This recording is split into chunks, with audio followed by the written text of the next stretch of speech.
जय हिंद दोस्तों, global affairs में आप सभी का स्वागत है और मैं हूं स्वाभिमान। ईरान इसराइल का युद्ध लगातार एस्केलेट होता जा रहा है और अब ये अपने डिसाइडिंग फेज में पहुंच गया है। ईरान ने हमला किया इसराइल पर, इनके एक हॉस्पिटल को अटैक किया गया सदर्न इसराइल में, जिससे काफ़ी नुकसान हुआ, बहुत कैजुअल्टी हुई। ईरान का कहना था कि इनका टारगेट ये हॉस्पिटल नहीं था, बल्कि इसके बगल में इसराइल का कमांड सेंटर था, जहां से वो इंटेलिजेंस इनपुट गैदर करते हैं। ये कॉन्फ्लिक्ट एक ऐसे फेज में है जहां पर दूसरे एक्टर्स, दूसरे प्लेयर्स भी आना चाहते हैं, चाहे अनचाहे, चाहे इनकी इच्छा हो या ना हो। इस हमले के बाद से इजराइल का कहना है कि अब खमेनेई को जिंदा नहीं छोड़ा जा सकता। He can not be allowed to exist any more. Israel के डिफेंस मिनिस्टर का ये बयान आया, उन्होंने चेतावनी दी कि अब बहुत लंबा समय नहीं बचा है खमेनेई के पास, यानी कि खमेनेई मेन टारगेट हैं। इसराइल डिटरमाइंड है to change regime in Iran. एक ऐसी रिजीम आए ईरान में जो कि प्रो इसराइल हो और उसके साथ नेगोशिएशंस कर सकें, उसके साथ कोई डील कर सकें। यदि हम बात करें Reza Pahlavi, exiled son of Shah of Iran, वो भी डिटरमाइंड है कि यहाँ पर रजीम चेंज होना चाहिए। उन्हें लग रहा है कि वो दोबारा अपनी किस्मत आजमा सकते हैं, ईरान आ सकते हैं। यहाँ तक कि अयतुल्ला अली खमेनेई के नेफ्यू भी एक निर्वासित जीवन जी रहे हैं फ्रांस में। उनका कहना है कि रजीम चेंज का समय आ गया है ईरान में। खमेनेई और उनके विचार मिलते नहीं थे, इसलिए वे निर्वासित जीवन जी रहे हैं इन फ्रांस। लेकिन उन्होंने ये नहीं कहा कि इसमें खमेनेई को मार देना चाहिए, खमेनेई की हत्या कर देनी चाहिए। उन्होंने कहा कि यदि आप खमेनेई को मार भी दोगे तो भी आपको खास फायदा नहीं होने वाला, क्योंकि अगर खमेनेई जाते हैं तो उसके बाद कोई और लीडर आ सकता है। इसलिए रजीम पर हमला करना चाहिए, ना कि पर्सन पर। इस रजीम का अंत करना चाहिए। इसराइल ने जब से ऑपरेशन राइजिंग लायन शुरू किया, उसके बाद से की एरियाज़ पर अटैक किया, 200 से ज़्यादा शहरों पर हमला किया, ईरान के की न्यूक्लियर साइट्स पर हमला किया गया, एस्फहान, फोर्दो, नतान्स, इन पर हमला किया गया, जिससे काफ़ी नुकसान पहुंचा ईरान के न्यूक्लियर प्रोग्राम को, न्यूक्लियर बम बनाने के प्रोग्राम को। एक और टारगेट था बुशेर पर हमला नहीं किया गया था। यहाँ पर रशियन फ्यूल यूज़ होता है, यहाँ पर रशियन टेक्नीशियंस भी रहते हैं, ऑपरेट करते हैं। तो रशिया को एक प्रकार का अश्योरेंस दिया था इसराइल ने कि वो हमला नहीं करेगा इस पर, लेकिन इस पर भी हमला किया गया, अटैक किया गया। और ये लोन सर्वाइविंग न्यूक्लियर फैसिलिटी, इस पर भी हमला हो गया है।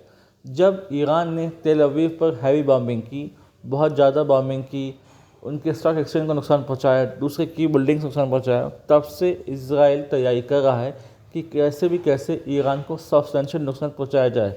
लगातार उनके शहरों पर हमले हो रहे हैं, हर दिन मिसाइल अटैक हो रहा है। तेहरान में लोग छोड़कर जा रहे हैं, तेहरान को लोग डरे हुए हैं तेहरान में, क्योंकि पर डे मिसाइल अटैक्स हो रहे हैं। उन्हें डर है कि कहीं उनकी जान खतरा ना हो।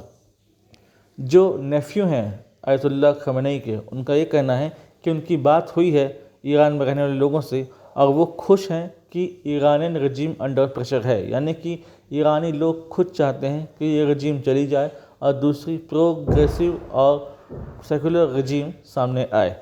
ये ठीक भी है, लेकिन यदि रजीम चेंज पीसफुल अंदर में होता है तो ठीक है। अदरवाइज़ इसराइल अगर कोई ऐसा तरीका अख्तियार किया जिसमें बहुत ज़्यादा ब्लडशेड हुआ, तो फिर ईरान को बहुत नुकसान होने वाला है। इसराइल ने यूएस से मदद भी मांगी है और एक प्लेन, इसे डोम्सडे प्लेन कहते हैं, वो लैंड किया है वाशिंगटन में। ये प्लेन दिखाता है कि यूएस किस प्रकार से ऑपरेशन रेडीनेस में है।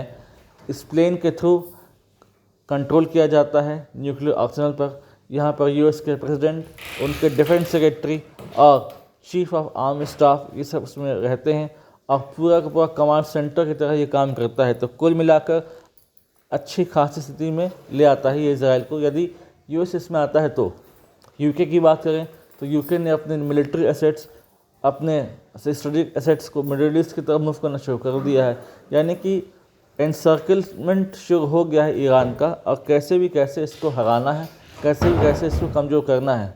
यहाँ पर भारत के लिए चिंता की बात यह है कि ईरान हो या इसराइल हो, उसके दोनों के साथ अच्छे संबंध हैं और दोनों में उसके कमर्शियल इंटरेस्ट हैं। चाबहार पोर्ट में भारत का निवेश है, भारत का इन्वेस्टमेंट है, इसके थ्रू वो फर्दर खुद को जोड़ता है यूरोप, मिडिल ईस्ट और दूसरी गैस की तरफ।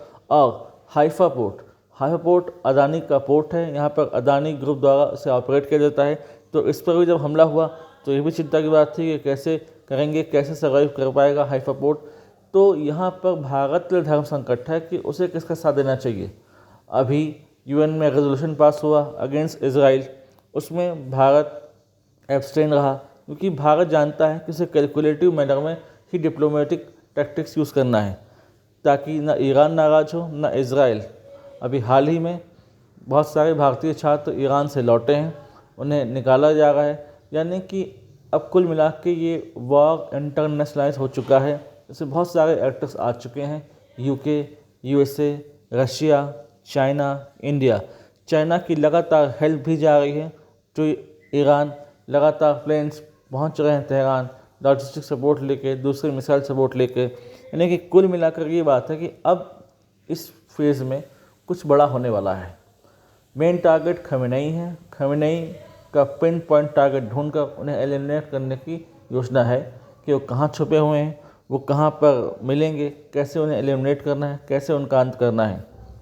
ये बात सही है कि ऑपरेसिव रजीम है ईरान में और इससे हर कोई त्रस्त है, लेकिन इसे प्रॉपर मैनर में एलिमिनेट करना होगा, ताकि ऐसा ना हो कि एक रजीम का अंत हो जाए और फिर वैसी मिलती जुलती रेडिकल रजीम दोबारा ईरान में काबिज हो जाए।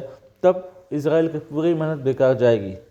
इतना तो तय है कि इजराइल ईरान को कभी न्यूक्लियर बॉम्ब नहीं बनाने देगा, उसका न्यूक्लियर बॉम्ब बनाने का सपना वो पूरा होने नहीं देगा। इसलिए वो लगातार न्यूक्लियर साइट्स को निशाना बना रहा है, उन्हें जितना जो नुकसान हो सके उतना नुकसान उसके ऊपर कर रहा है। नुकसान हो भी रहा है ईरान को और काफ़ी हद तक हो चुका है। इकॉनमी उसकी बर्बाद है और जो लोग हैं वहाँ पर डरे हुए हैं। इंटरनेट कनेक्शन बंद है, शटडाउन है, ब्लैकआउट है। कुल मिलाकर टोटल कैओस है ईरान में इस समय। भले ईरान ने अटैक किया तेल अवीव पर, दूसरे शहरों पर, लेकिन ईरान को नुकसान हो रहा है और इजराइल खुद को रिग्रुप कर रहा है, खुद को रियार्म कर रहे हैं, ताकि वो मैसिव लेवल का अटैक कर सके, अटैक प्लान कर सके। और इसमें मेन टारगेट में ईरान की पॉलिटिकल लीडरशिप होने वाली है। अब वो कैसे करेगा एग्जीक्यूट, ये इजराइल ही जानता है। लेकिन इसी बीच यूएसए ने बीच में कहा था कि हम इसमें डायरेक्टली इन्वॉल्व नहीं होंगे, और लेटर ऑन फिर ट्रंप ने यह कहा कि ईरान को सरेंडर कर देना चाहिए अनकंडीशनल मैनर में, लेकिन ईरान ने इसे रिजेक्ट कर दिया। और तब यूएसए ने कहा था कि यदि हम पर हमला करता है तो हम बहुत भीषण तरीके से रिप्लाई करेंगे, और इसी की तैयारी लगता है यूएस इजराइल कर रहे हैं। धीरे धीरे ये वार जोन बहुत ख़तरनाक होता जा रहा है, क्योंकि यहाँ पर हर पल डायनामिक्स बदल रहे हैं, हर क्षण यहाँ पर बदलाव हो रहा है, हर क्षण ये अपडेट हो रहा है, नई इन्फॉर्मेशन सामने आ रही है, पुरानी इन्फॉर्मेशन फेड होती जा रही है। तो हमें यहाँ पर नज़र बना के रखना होगा, और कोई नई अपडेट सामने आती है जो कि वाइटल है तो मैं आप लोगों के लिए श्योरली एक डेडिकेटेड वीडियो ले आऊँगा। Till then do like, share, subscribe the video and widely spread this video for the knowledge of people. यदि आप हमसे जुड़ना चाहते हैं तो आप इंस्टाग्राम, टेलीग्राम के थ्रू हमसे जुड़ सकते हैं। इसका लिंक डिस्क्रिप्शन में है, आप जाइए, इसे ज्वाइन कीजिए, प्रोपोगेट कीजिए ये वीडियो, ताकि लोग जान सकें कि क्या चल रहा है मिडिल ईस्ट में, क्या चल रहा है between Iran and Israel. Thanks for watching. जय हिंद, जय भारत।